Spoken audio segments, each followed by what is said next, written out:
Bueno, seguimos por la diapositiva 34, ¿vale? Como decíamos. La identidad desde la psicología transpersonal es una organización, ¿vale? Donde el propio sujeto es un yo diferenciado, es continuo, ¿vale? No hay desestructuración, no hay fragmentación, pero puede flexibilizarse, puede evolucionar, ¿vale? Y puede ser cualitativamente eh, variable y ampliable, sobre todo, ¿vale? Implicaciones clínicas importante como profesionales, ¿vale? Que tengamos en cuenta que esta flexibilización no es una desestructuración de la personalidad, ¿vale? No es ninguna patología, no va del lado de lo psicótico, ¿vale? No tiene por qué ser tampoco una disociación, que esto lo vemos más del lado del trauma, cuando hemos vivido episodios traumáticos, ¿vale? Y precisamente esta expansión de identidad del sujeto se evalúa mediante una integración funcional de la persona, ¿vale? No tanto el contenido y lo que supone y lo que nos cuenta la persona que significa, sino eh, integrado a nivel social, a nivel laboral, a nivel personal, ¿vale? Ya sabéis, cuando una persona es funcional, valga la redundancia, su propia vida funciona. Es una persona que puede sostener un trabajo, relaciones de amistad, una familia, ¿vale? Aunque no sea propia, puede ser su familia de origen, ¿sí? De hecho, es el criterio que sigue la APA para diagnosticar o no una patología, ¿vale? La funcionalidad. Un yo sólido es una condición previa para una exploración transpersonal, no es una consecuencia. Es decir, para trabajar desde lo transpersonal, la persona debe ser una persona con una integración completa y una persona funcional, ¿vale? Y a partir de ahí exploramos diferentes áreas. No nos ponemos a explorar y después comprobamos si está integrada o no, ¿vale? No es una consecuencia, tiene que ser el propio origen de la persona. Vale. Y precisamente esto es muy importante, ¿vale? Para diferenciar entre una expansión del self, una difusión de identidad y un estado disociativo. ¿Sí? Tres conceptos muy importantes que tenemos que tener en cuenta si queremos trabajar desde la psicología transpersonal.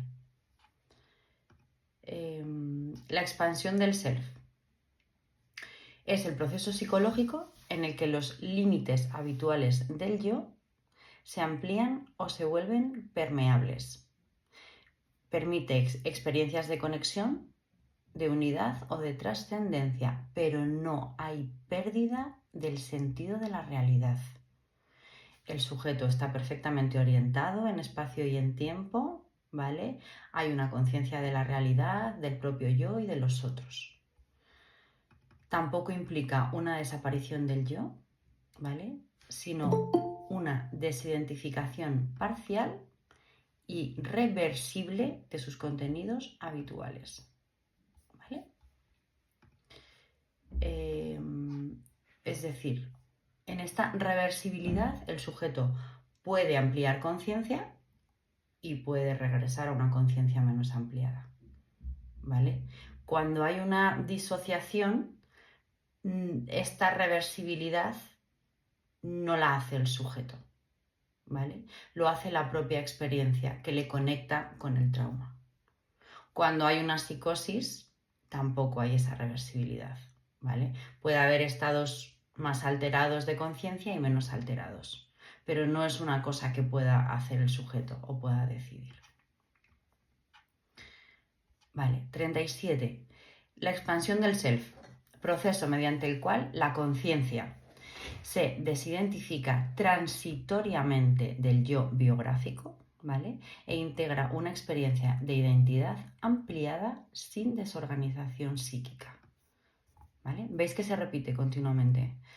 No hay una desorganización, ¿vale? El sujeto está perfectamente organizado y orientado, ¿sí? Pase lo que pase.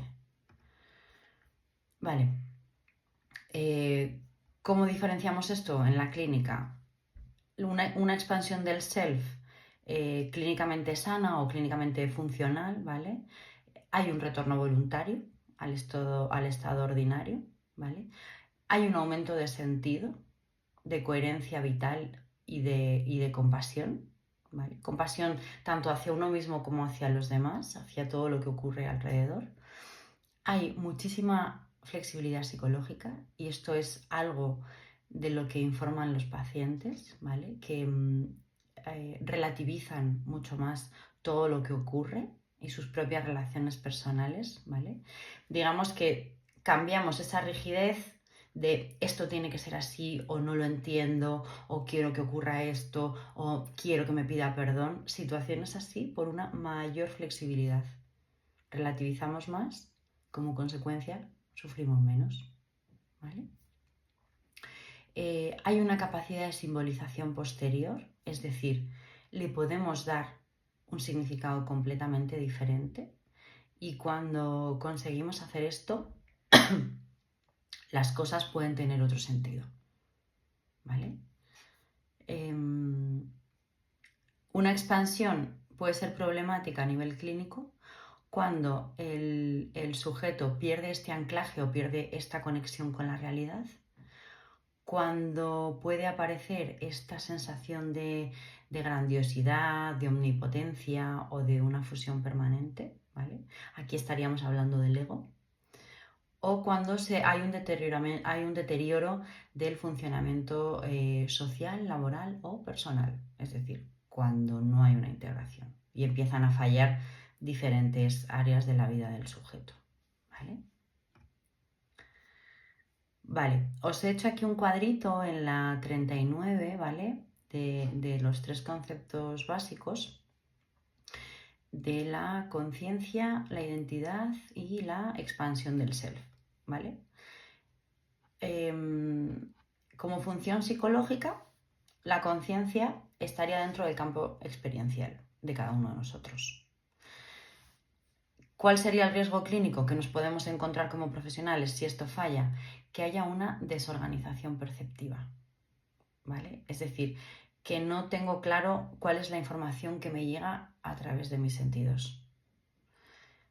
En el concepto de identidad, la función psicológica es que organiza el yo, ¿vale? Permite esta estructuración psíquica de cada uno de nosotros. Si falla la identidad, nos podemos encontrar una difusión del sujeto o una rigidez de identidad. Yo soy así y punto, ¿vale? Y nos podemos encontrar sujetos que nos dicen, es que yo soy así, al que no le guste, que no venga, ¿vale? Esto ya es una rigidez. En el concepto de expansión del self, la función sería flexibilizar el yo, ¿vale? Que es lo que hemos dicho, que nos permite simbolizar, nos permite relativizar y nos permite darle un sentido completamente diferente. El riesgo, si falla en la integración, es que hay una infracción del ego o una disociación. ¿Vale? Vale. La 40. En psicología transpersonal, la conciencia, digamos que es el medio para, ¿vale?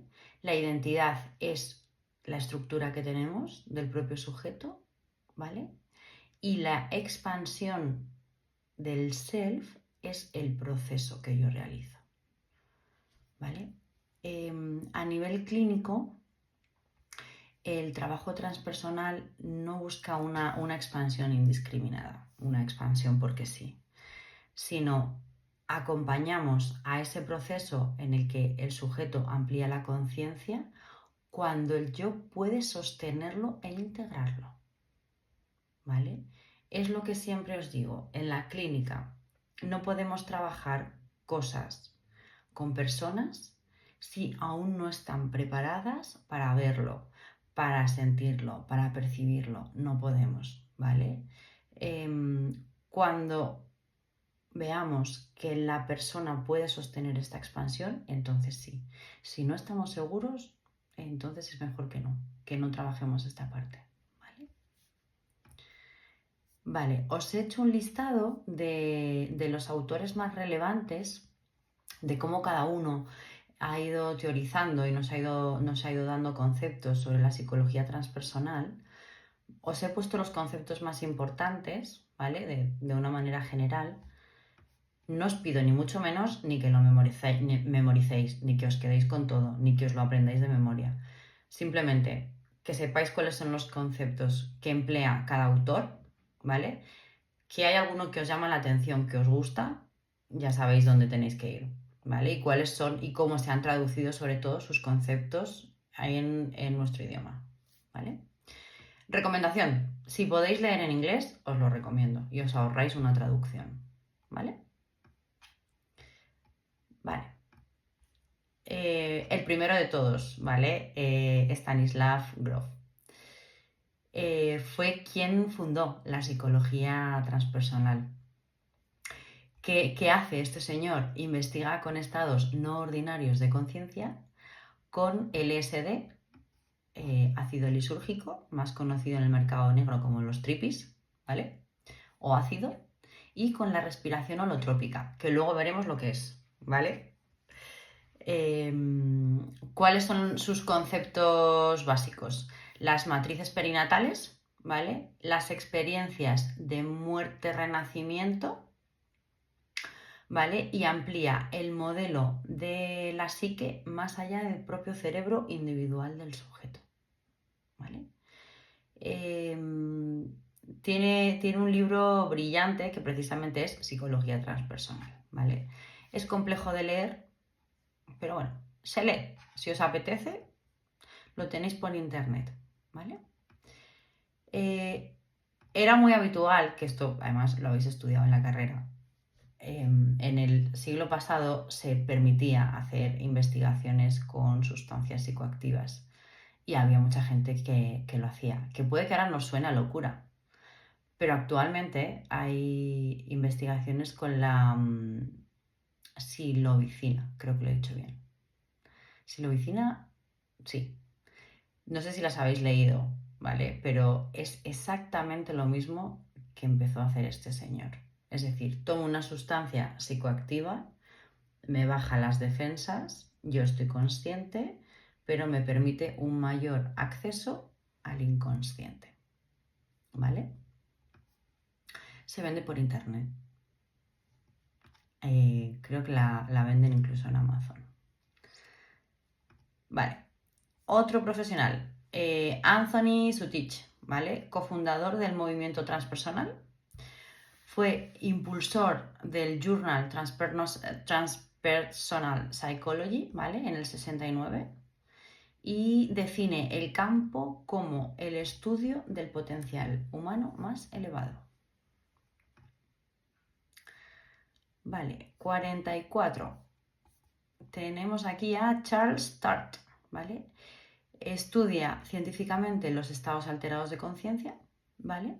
Propone la psicología como una disciplina abierta a lo espiritual, pero de alguna manera con rigor científico. Y el concepto que nos introduce es estados discretos de conciencia. Vale. Os diría que a lo largo de la historia de la psicología y del propio desarrollo como ciencia, siempre ha estado muy presente quien ha querido investigar los estados alterados de conciencia y qué mejor que hacerlo con sustancias, ¿vale? Y está presente a día de hoy. Es decir, es una práctica, no es ética, o mejor dicho, roza la ética y roza la moral de los psicólogos, porque precisamente los psicólogos pedimos a los pacientes que no consuman drogas, que no beban alcohol, que intenten venir a consulta lo más despiertos posibles, pero sí hay investigaciones que utilizan sustancias para alterar esa conciencia, a ver qué pasa. Habréis oído también hablar de los rituales de ayahuasca, de los rituales de sapo, ¿vale? Se hacen, ¿eh? Y se hacen en España. Del temazcal, ¿vale? O sea que esto existe. y en España lo encontramos. No hace falta irse a Perú ni a la selva colombiana para encontrar este tipo de prácticas. Vale, tenemos también en la 45, Ken Wilber, ¿vale? Es un teórico también muy influyente, ¿vale? Desarrolla el modelo integral, integra ciencia, psicología, espiritualidad y filosofía. Y propone niveles de desarrollo del propio sujeto, ¿vale? Desde lo prepersonal a lo transpersonal. Vale, tenemos una mujer, Frances Vaughan, ¿vale? Ella trabaja a nivel clínico y a nivel profesional la psicoterapia transpersonal e integra la espiritualidad y la práctica clínica. Y ella enfatiza la curación a través de la conciencia, ¿vale? La propia conciencia del sujeto. Aquí os añado otro autor, Chopra, ¿vale? Chopra tiene un libro brillante que es Curación Cuántica, ¿vale? Es médico, trabaja en Estados Unidos, en un hospital además que acude mucha gente en procesos de enfermedades terminales o enfermedades como el cáncer, que tienen una curación muy complicada en la mayoría de los casos, ¿vale? Y él precisamente lo que trabajan en esta institución es la conciencia del propio sujeto y de la propia enfermedad. Y no tanto la curación médica y más corporal, sino qué significado tiene eso, qué ha podido ocurrir ahí, ¿vale? Si podéis leer el libro es maravilloso. Vale, tenemos también aquí a Roger Walsh, ¿vale? Él estudia prácticas contemplativas, ¿vale? La meditación y el yoga. Ahora lo llamamos mindfulness. En Occidente es meditación, ¿vale? A través del mindfulness. Y este señor nos hace un puente entre la ciencia, la religión y la psicología. ¿Sí? La religión no podemos negar, independientemente de nuestras propias creencias, que tiene una parte de espiritualidad, porque precisamente la creencia de cualquier religión es que hay un ser, ¿vale? Que de alguna manera cuida de nosotros y nos vigila, y suele haber otro ser que también nos vigila y que puede hacer que haya consecuencias en aquello que hacemos, que deseamos. Entonces, la religión nos diría que también tiene un componente muy importante de espiritualidad. Y cada vez más me encuentro gente que se conecta con la religión, ¿vale? Gente que comienza a ir a la iglesia, gente que comienza a rezar, gente que no hacía prácticas religiosas y retoman de alguna manera esa parte, ¿vale? Tenemos en la 48, Jack Kornfield. Integra la práctica de mindfulness y psicoterapia. Difunde la meditación en Occidente, aplica la espiritualidad al bienestar psicológico y trata de combinar la filosofía de Oriente en la de Occidente, ¿vale? Y a esto os añado como cotilleo personal. Ayer me propusieron precisamente hacer una investigación para el valor que tiene la acupuntura como técnica dentro de la medicina tradicional china y tratar de integrarla, ¿vale? en Occidente dentro de la propia práctica médica. Porque está viendo, y de esto sabe mucho Marcos, está viendo un aumento en el consumo de fármacos exagerado, ¿vale? Exagerado. Y muchas veces con prácticas tan sencillas como meditación, acupuntura, mindfulness, nos podemos ahorrar mucho consumo de fármacos y se lo podemos ahorrar a nuestros pacientes. Lo que pasa que en esta parte del mundo, todo lo que no está científicamente demostrado, validado y puede replicarse, lo demonizan, en lugar de tratar de ver si funciona o no funciona. Vale, tenemos siguiente. Richard Tarnas, ¿vale? Relaciona la psicología, la cultura y la cosmología. Explora la dimensión simbólica y arquetípica, ¿vale? Y vincula lo transpersonal con la historia cultural. Importante, recordad que siempre os digo también, hay que tener muy en cuenta la cultura del sujeto, dónde ha crecido, dónde ha nacido y quién le ha educado. Vale, tenemos en la 50 a Jorge Ferrer. Vale, Jorge Ferrer desarrolla el enfoque participativo, critica los modelos jerárquicos del desarrollo espiritual, ¿vale? Y propone que lo espiritual emerge en la relación y co-creación. Muy interesante también de leer, ¿vale? Respiración holotrópica, algo fundamental en psicología transpersonal. Ay, aquí que se me escapa. Vale. Vale, ¿qué es esto de la respiración holotrópica? Es una técnica que combina una respiración acelerada y profunda, ¿vale? Se utiliza una música evocativa, es un trabajo corporal consciente, pero tenemos que estar en un contexto terapéutico seguro, ¿vale? Por supuesto, tiene que haber un vínculo terapéutico importante, tiene que ser un ambiente tranquilo, tenemos que estar relajados, tenemos que sentirnos bien.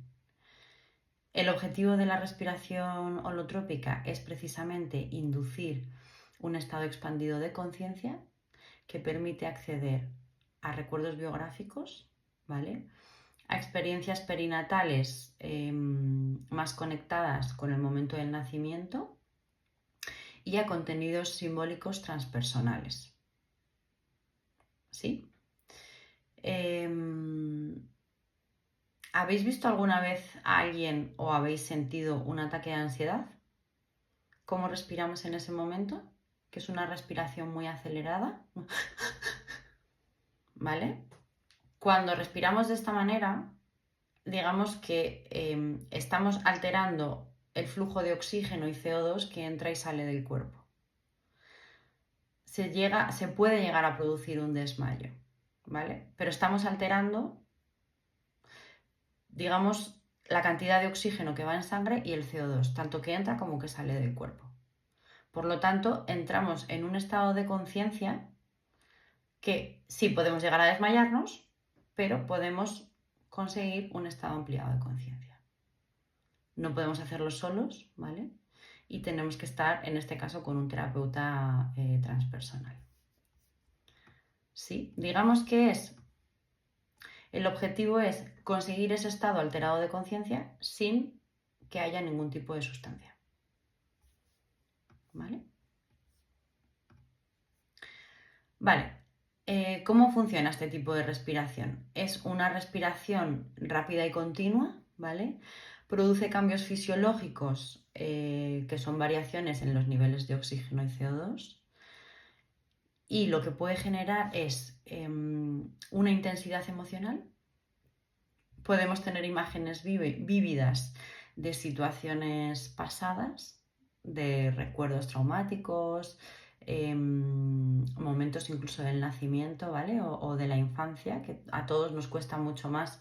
Ya sabéis que si estamos aquí, cuanto más atrás nos vamos, más nos cuesta conectar con recuerdos. Podemos tener también sensaciones corporales profundas y puede haber estados... Uy, dame un segundo. Aquí estamos. Vale.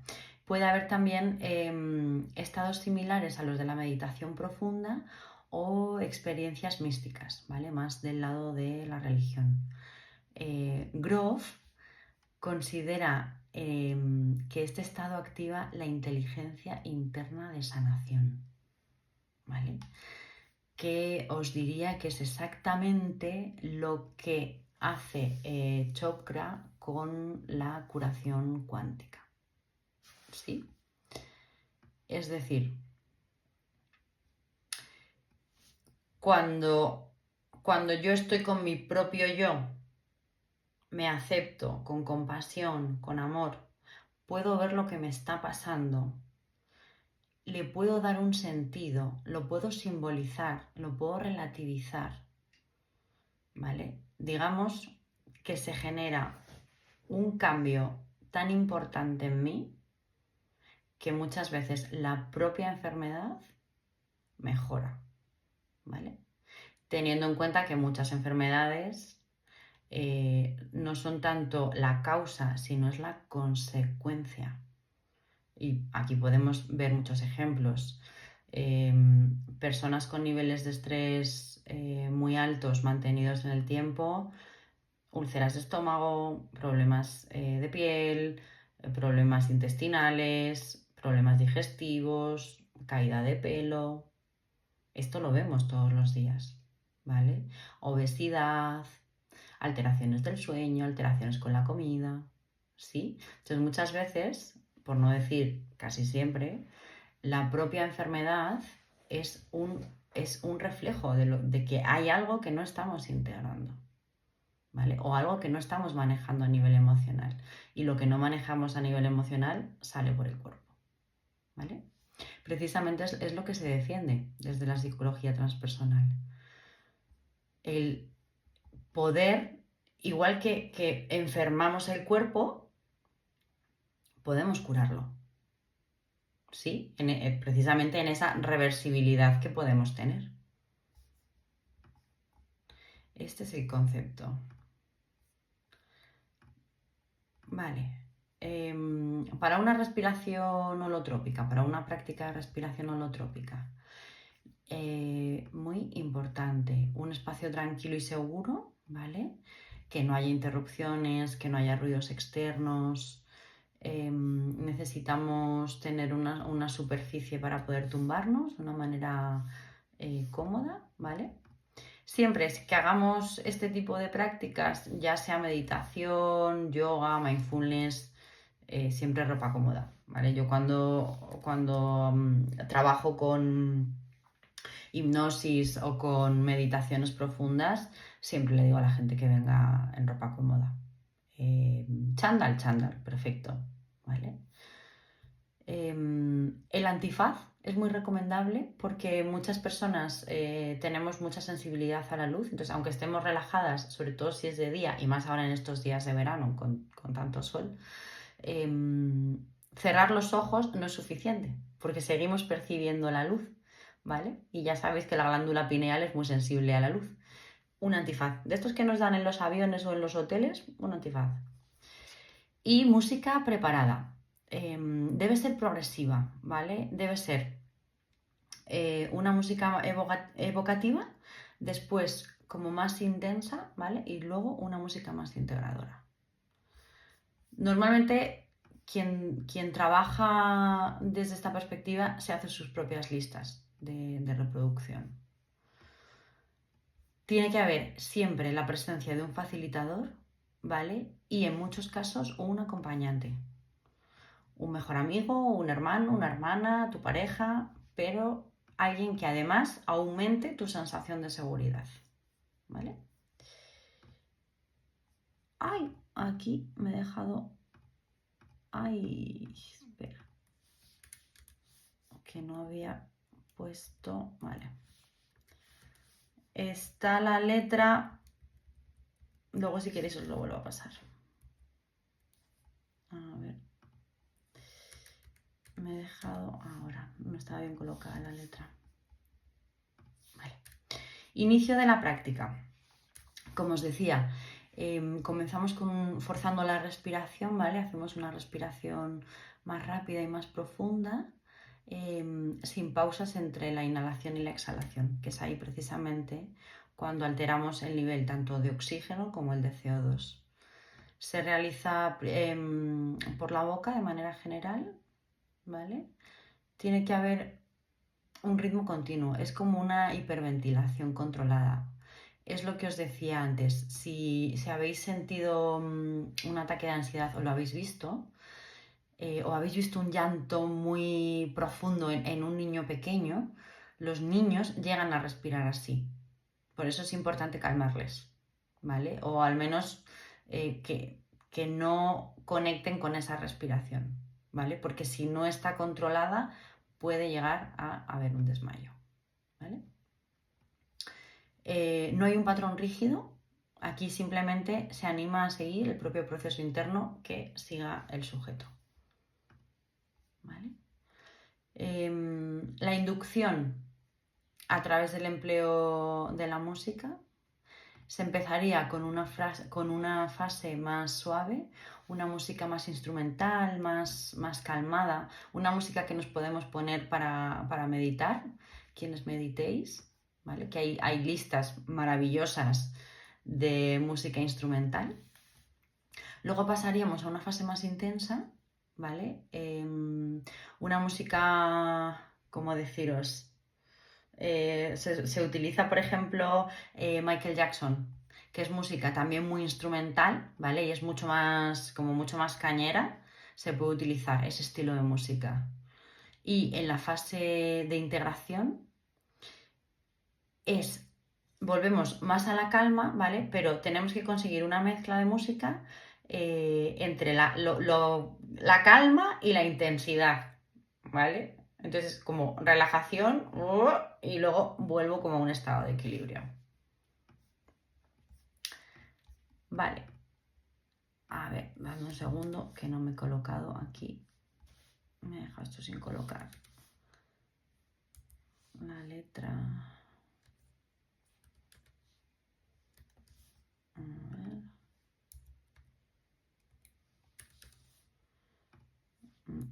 Vale. Lo veis, estamos en la 58, no le he dado el formato a la letra al colocarla. Vale. Vale, desarrollo de la experiencia.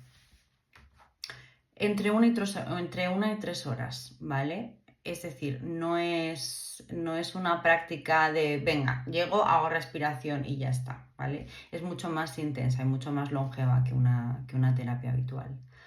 ¿Qué pueden aparecer aquí? Puede aparecer emociones muy intensas, ¿vale?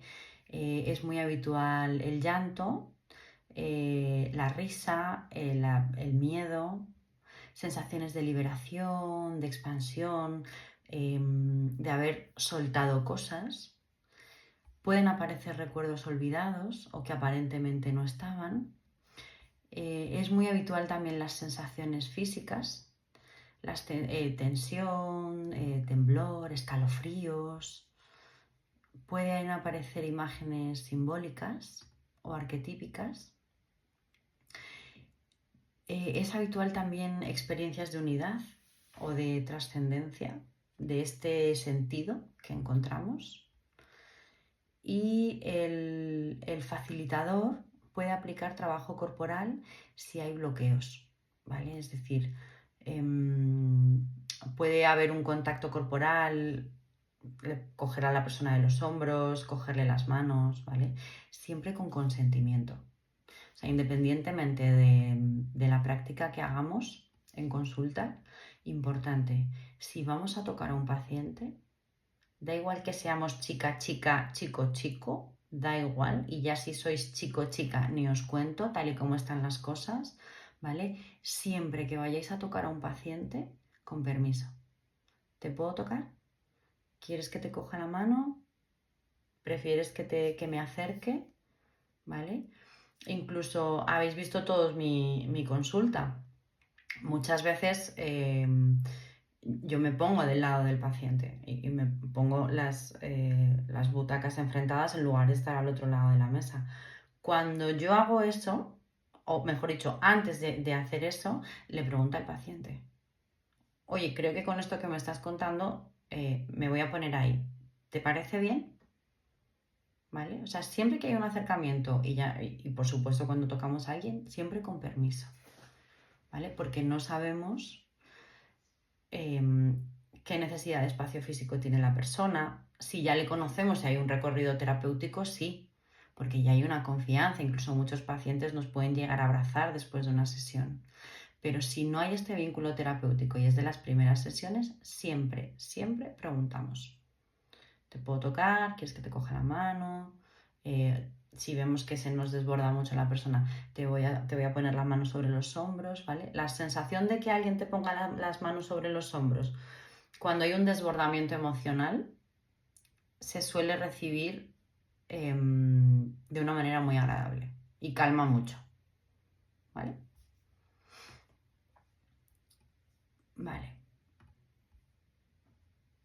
Vale, una sesión de cierre. La respiración vuelve poco a poco a la normalidad, ¿vale?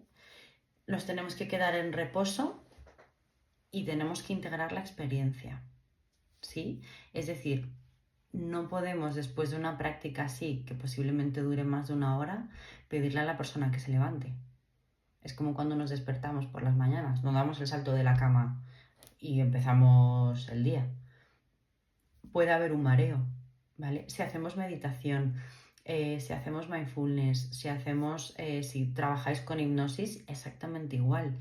Si la persona viene de un estado de calma donde posiblemente haya vivenciado cosas muy intensas a nivel emocional, a nivel psíquico y por supuesto físico, le tenemos que dar tiempo, ¿vale? Y ese tiempo pueden ser 5 o 10 minutos, dependiendo de la persona. Entonces, todas estas prácticas siempre se hacen desde la calma. ¿Sí? ¿Qué significa esto? Que tenemos que tener muy bien trabajadas nuestras propias emociones, ¿vale?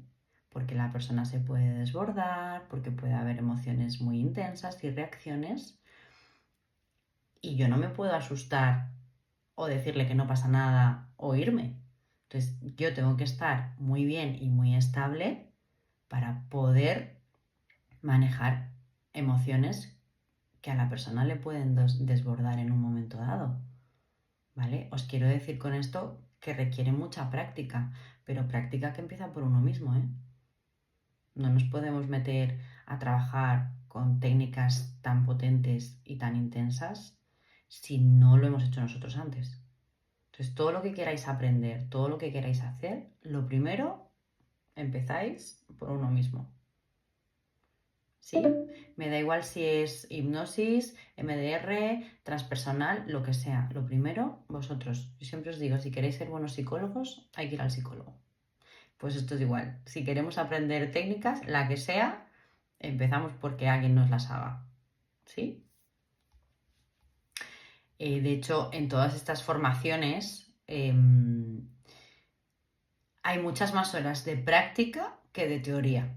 Porque como veis, la teoría en 3-4 horas está, pero hay que practicar mucho, ¿vale? Entonces, siempre son formaciones donde se practica con los propios compañeros, tanto tú haciéndolo como si fueras el facilitador, como la otra persona te lo tiene que hacer a ti, ¿sí? Vale, cierre. Os decía, la respiración se vuelve muy poco a poco a la normalidad, ¿vale?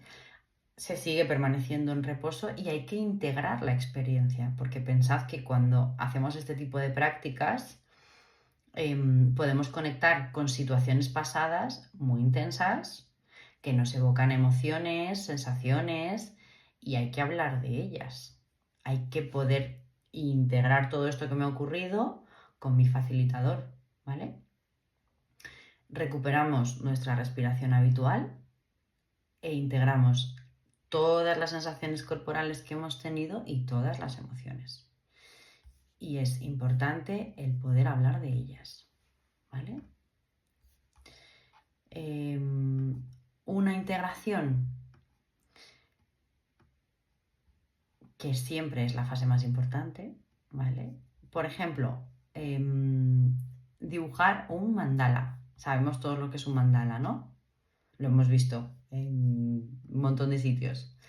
Hay cuadernos enteros. Yo cuando los veo me hace mucha gracia. En los supermercados, cuando vemos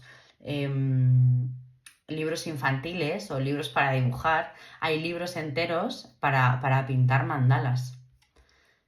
¿Vale? Podemos pintar un mandala, que es la práctica más clásica, ¿vale? Podemos escribirlo, todo lo que nos ha pasado, todo lo que hemos sentido, las imágenes que hemos percibido. Lo podemos compartir en grupo, si lo hemos hecho en grupo, también es una práctica muy habitual. Cuando se hace en grupo, compartimos todos lo que hemos presenciado, lo que hemos vivido, lo que hemos visto, las emociones que hemos sentido, las sensaciones físicas, ¿vale?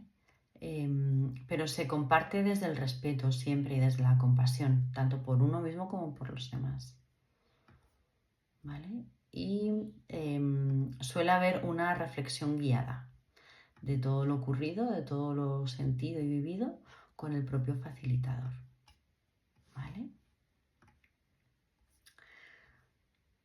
Vale, y ya la última diapositiva. La respiración holotrópica es una técnica muy poderosa, ¿vale? Utiliza respiración y música. Accedemos a estados muy profundos de la mente, muy inconscientes, ¿vale?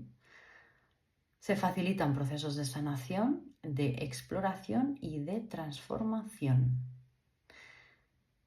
Pero debido a esta intensidad de la que hemos estado hablando, es importante un contexto seguro, una preparación adecuada, ¿vale? Y un acompañamiento profesional.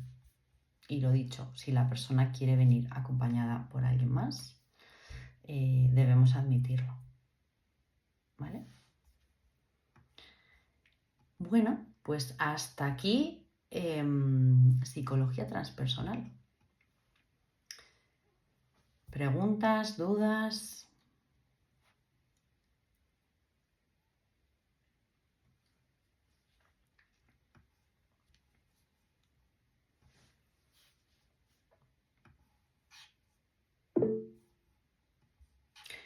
Julia, es que me sale Matt.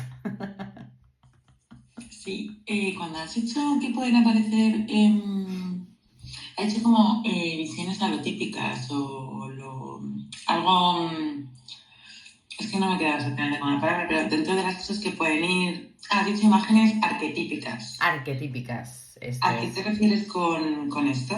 Vale, ¿recordáis cuando hablábamos de los arquetipos de Carl Jung? Sí, De las cartas del tarot que hacía él, ¿vale?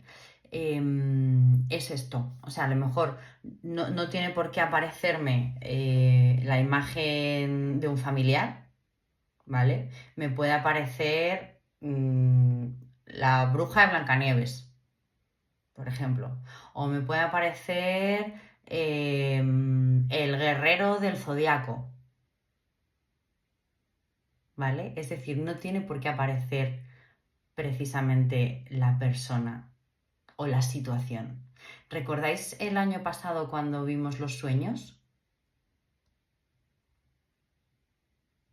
Que había una parte del sueño cuando soñamos.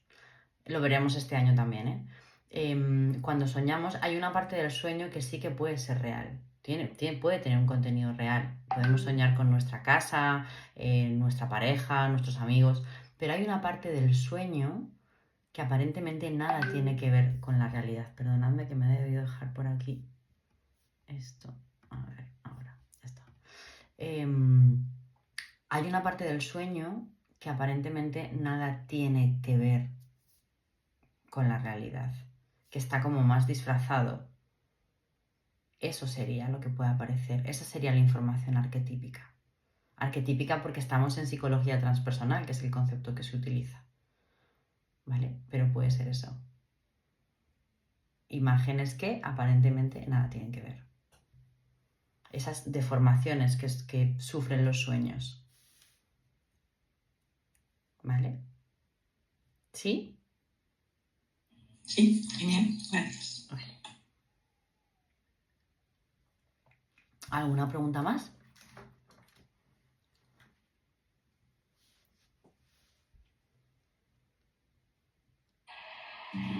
Yo tengo una pregunta. A ver, ¿quién? Vale.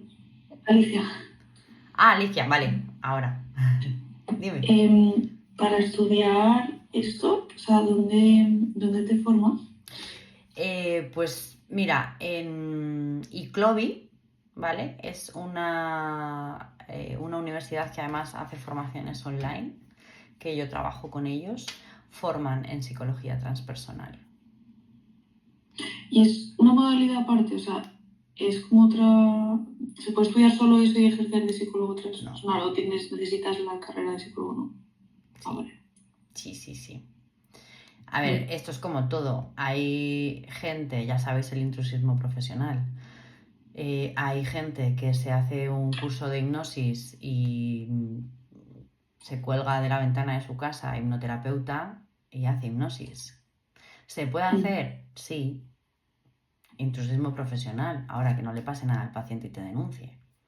¿Vale? Ya.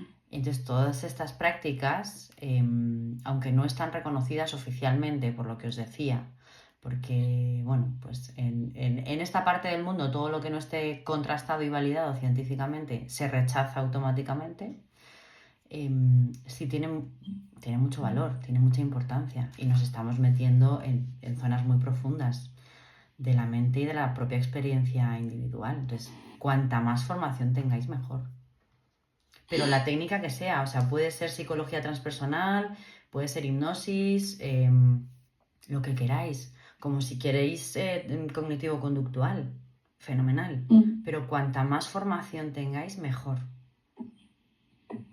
¿vale? Porque además con este tipo de técnicas pueden aparecer recuerdos que no sabemos que tenemos o situaciones que hemos vivido que han podido ser muy traumáticas. ¿Vale? Lo hemos visto. No es la primera vez que alguien va a una sesión de hipnosis y aparece un recuerdo de una violación o de un abuso o de alguna situación dolorosa. Y eso hay que saber manejarlo y sobre todo contenerlo. Ya. ¿Vale? Es que por lo que tenía entendido eran formaciones largas, como de 3 o 4 años, ¿no? Son un par de años, sí. Mm. Sí. Es casi como otra carrera. Sí. Hipnosis es un año, no llega, son como, o sea, un curso escolar son como 10 meses. MDR también es un año y pico, 2 años, y psicología transpersonal son 2, 3. Sí. O sea, todas estas técnicas son largas, ¿vale? Porque son muy importantes. O sea, en el sentido de pensad que vamos a manejar situaciones que no sabemos lo que ha pasado ahí y puede aparecer cualquier cosa, ¿vale? Cualquier cosa de hace 5 años o cualquier cosa de hace 25. Y eso hay que saber qué puede aparecer, qué hacer con ello, cómo contener al paciente, cómo volver a la calma, cómo estar tú calmado, porque asusta, ¿eh? Ver cuando una persona se desborda, asusta, sobre todo las primeras veces.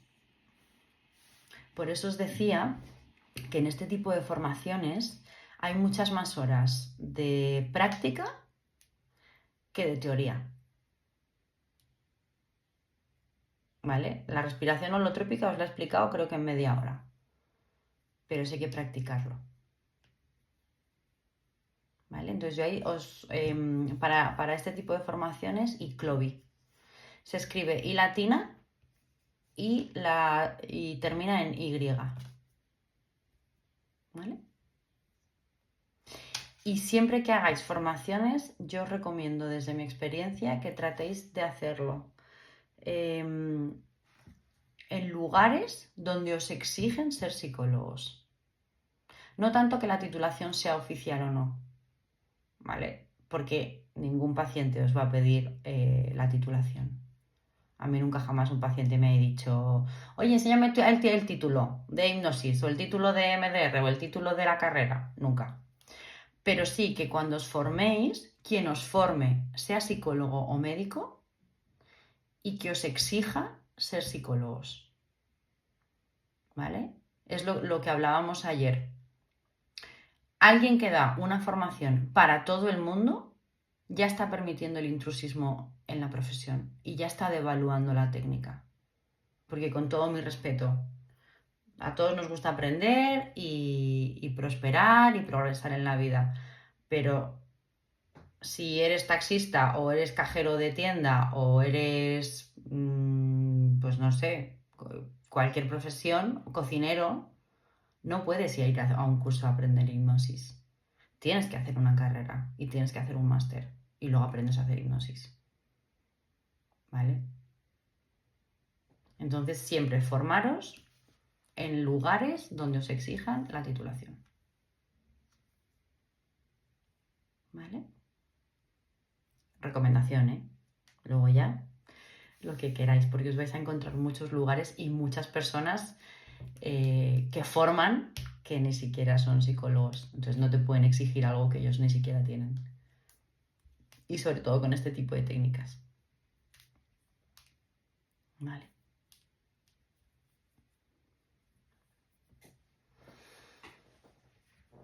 ¿Más cosas? ¿Más preguntas?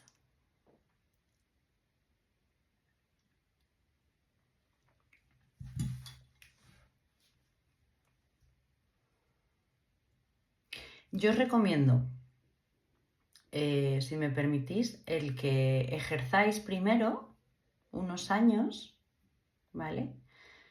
Y vayáis viendo con qué tipo de técnica os sentís más a gusto. ¿Vale? Y a partir de ahí podéis leer, y además yo siempre recomiendo leer mucho, ya sabéis que os estoy mandando libros todo el día.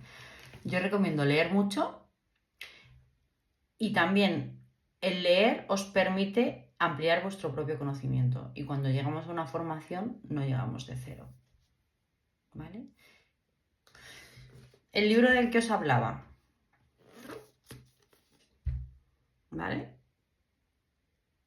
Si os gusta el tema, maravilloso y muy recomendable. Con casos reales, de este señor. ¿Vale? Otro muy interesante, este de aquí, símbolos que curan. ¿Vale? Este tipo de técnicas o de enfoque terapéutico, evidentemente, no vale para todo el mundo, ¿vale? Hay gente que es completamente aséptica a este tipo de prácticas y, por supuesto, se van a negar a tener un terapeuta que les diga que por dibujarse un símbolo en la piel o por hacer un tipo de respiración van a solucionar cosas o por hacer una sesión de hipnosis. ¿Vale? Pero cuando somos psicólogos no podemos ayudar a todo el mundo. Entonces, por eso os digo que terminéis, empecéis a ejercer la carrera y que comprobéis con qué os sentís más cómodos o no. Porque para transmitir seguridad, yo tengo que estar muy seguro con lo que hago y con lo que digo. Entonces, lo que más os guste, lo que mejor os haga sentir, lo que digáis, jo, ¿es esto? Formaros en eso. Formaros en eso. ¿Vale? No os pongáis a estudiar porque sí, por hacer másteres y por tener títulos, no, porque nadie os lo va a pedir. A no ser que queráis trabajar en una empresa o hacer el PIR. Ahí sí. Y os van a pedir además que sean oficiales. Pero si queréis trabajar para vosotros o queréis trabajar en línea con una corriente y queréis trabajar para algún centro, cada vez más hay centros holísticos. Y hay profesionales que buscan gente con una mayor apertura y una formación más holística. O sea, ahí, en ese sentido que no os dé miedo, ¿eh? Si os gusta la psicología transpersonal, psicología transpersonal. Y no porque no sea oficial no tiene validez, ¿eh? O sea que ahí... ¿Queréis que os mande la página web? Que me preguntaban... Vale. Os la mando. Vale, dame un segundo. De hecho, el curso que viene doy yo una asignatura. Doy precisamente hipnosis. A ver, aquí está Fundación Chloe.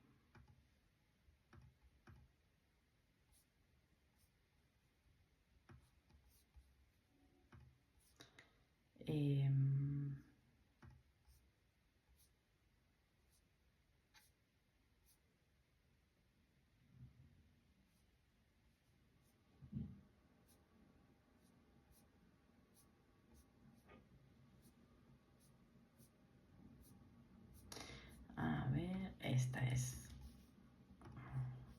Os la pongo en el grupo, ¿vale? Aquí, a ver, 25 y 26. Aquí está. Vale, hipnosis, como decíamos ayer, en los colegios oficiales, en Madrid y en Valencia la dan prácticamente todos los años. Y MDR, la asociación MDR. Lo tenéis también en la UNED MDR, si a quien os guste.